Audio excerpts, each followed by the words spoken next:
Hello, everyone. I'm Eric Bong, along with Kimberly Guilfoyle, Juan Williams, Melissa Francis, and Greg Gutfeld. It's 5 o'clock in New York City, and this is The Five.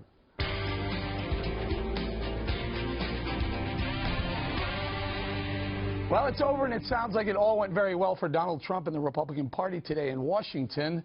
The presumptive GOP nominee met with Republican leaders earlier on Capitol Hill, including House Speaker Paul Ryan, who's chairing his party's convention this summer but has yet to endorse the candidate.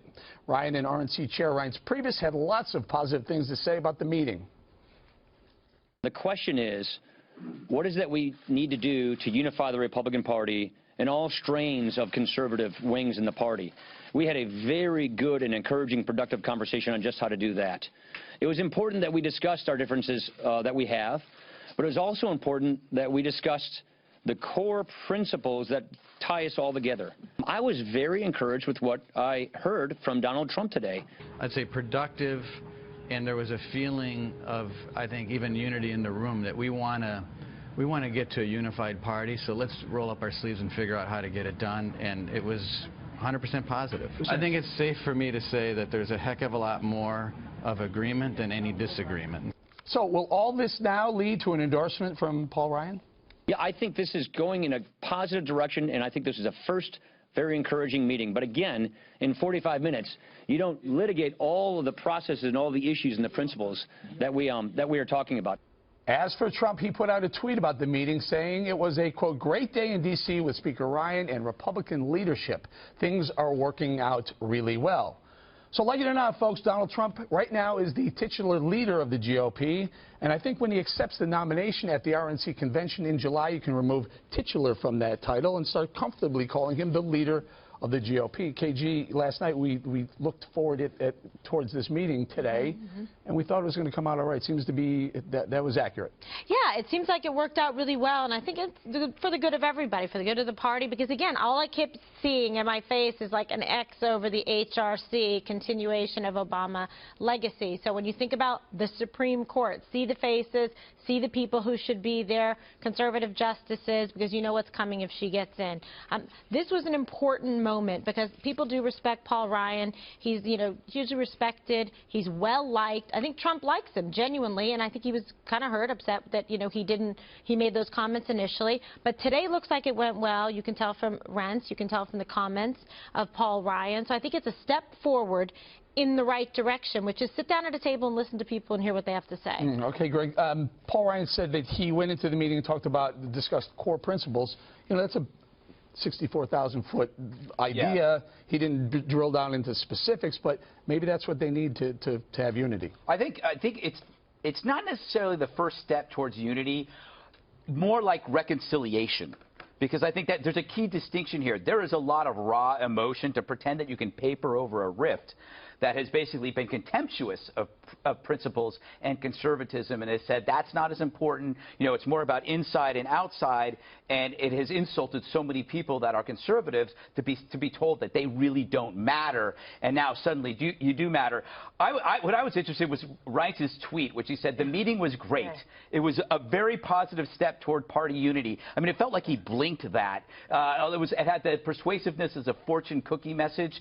To me, this whole meeting was like two girls in high school who gossiped all year about each other, and now they're sharing a class project and they have to work together. I think what Ryan did was actually really brave. He didn't come out and endorse him because he knows there are people like me who still have legitimate concerns, and Ryan is there to represent those people. If he jumped in the sack right away with Trump, if he said yes right away, people would have said, it is a horrible image. It would have been wrong. So he has to lead him on. He has to tease him a little. He's got to play hard to get. He actually has to do the work that I try to do, which is try to get Trump to understand what it's like to be a conservative, why principles matter over politics. Can I ask you, can I push here a little bit? So are you saying that there's a group of people who think Trump needs to change in order to get your vote? Absolutely. You cannot make deals on principles. You can make deals on specific items, but not on principles of self-government. For example, Trump does not believe in small government. He believes in great government. That's quite a distinction for a conservative, because we believe great government predicates on the notion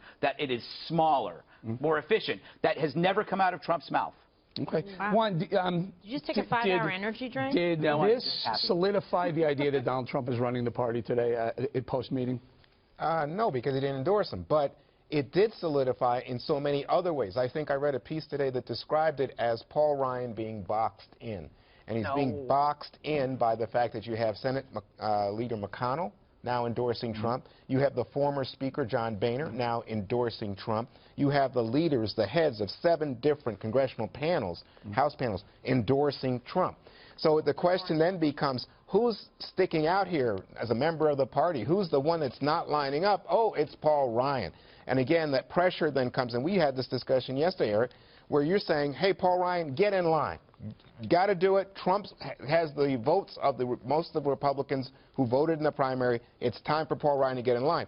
But I got to go back to what Greg was saying. I think on some level, people are saying, you know, what's the difference? Is it just a matter of you lining up because you were told to line up? No, here is the difference, because you're out of options.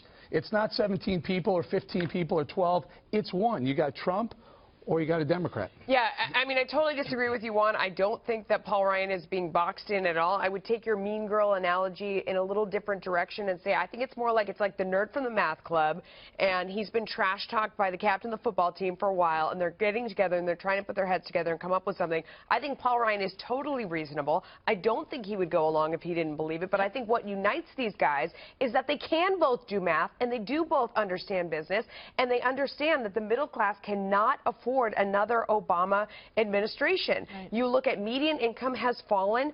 The divide between rich and poor has gotten so much worse under President Obama. And you look at GDP right now slowing down economic growth.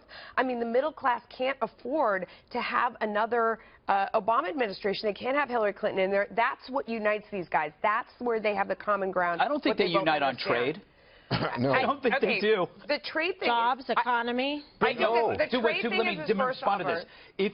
If Trump's advice, which is to bring jobs back, that will all prices will go up. Okay. Let's admit that. If you put tariffs on goods, which is apparently our attack on China, all prices will go up. Correct? No. Here's what when he did that. Tariffs are taxes. Hang on. When he did the speech on foreign policy, he explained that his position on China was about bringing North Korea to heel, and that China has the power over them. The only power we have over China is economic. That whole thing on trade isn't actually about trade. It's his opening salvo in trying to rein in. So the tariffs aren't really going to happen. I don't think so. I think it's his opening salvo where he's saying you could also we're going to use money to lever China. The tariffs could disincentivize companies from doing business overseas, bring jobs back here, maybe bring manufacturing back here. Yeah, that's the I think it's about counter-argument national to that. security. I think it's about national security. And it's such a about national security. and what you just heard from Melissa is, I don't really think Trump's going to do what he says he's going to do. No, therefore, that's not I'll true. support. But That's not true. It's That's not not true. only In his foreign it's not policy- only trade. It's the size of government. It's Social Security and Medicare, which Paul Ryan has said he wants to cut. Juan, if you bothered to listen to his foreign policy speech, he explained in clear detail that his policy on Chinese trade had to do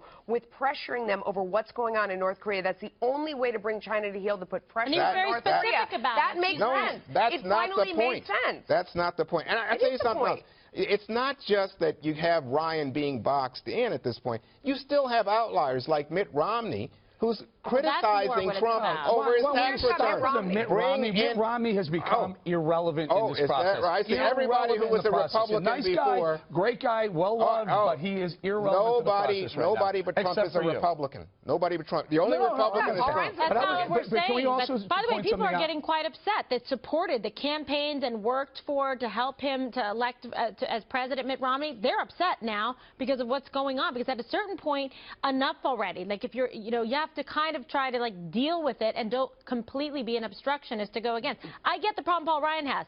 Jack Kemp on one side, the legacy, the memory, and Mitt Romney because he was his running mate. So I get it. But look, there were a lot of conservatives who didn't like Mitt Romney. A few at this table who did just, but we said, Mitt Romney was a better option than 4 more years of Barack Obama, and everyone stood in line and did what they had to do to try and elect Mitt Romney. Now you're under one choice on the Republican side, maybe not as conservative as you like, but certainly better choice than Hillary or Bernie.